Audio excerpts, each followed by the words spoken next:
अस्सलाम वालेकुम दोस्तों, मैं हूं हकीम हाजिक। आज हम बात करेंगे एक लड़की ने शादी के फौरन बाद अपने शोहर से तलाक क्यों मांग ली। इसके कई एक असबाब हो सकते हैं, लेकिन आज हम आपके सामने 4 असबाब बयान करेंगे। माशी मसाइल, माशरती मसाइल, मजहबी मसाइल, जिनसी मसाइल।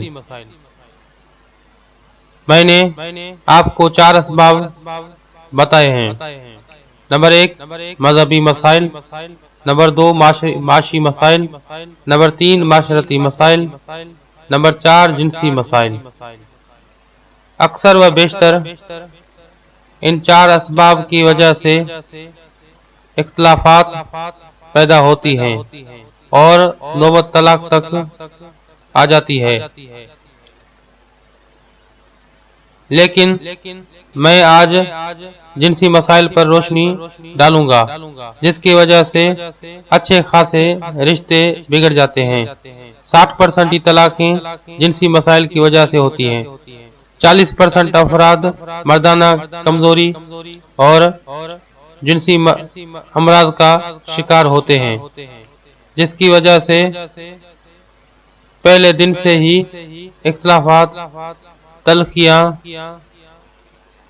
और फिर नौबत तलाक तक आ जाती है।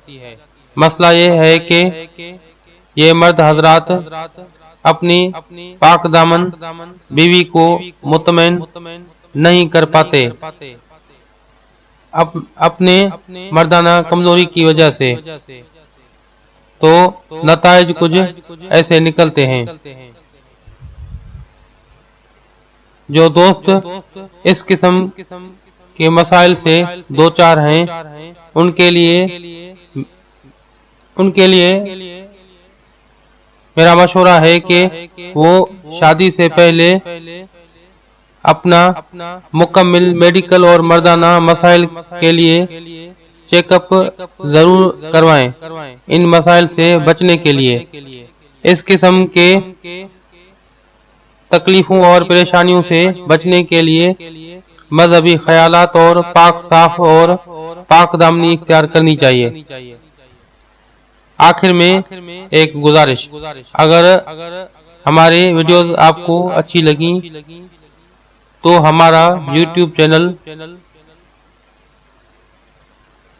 सब्सक्राइब और हमारे वीडियोस को शेयर और हमारे वीडियोस को लाइक करना न भूलें। Thanks for watching. Hakim Haziq को दुआओं के साथ दीजिए इजाजत। अल्लाह हाफिज।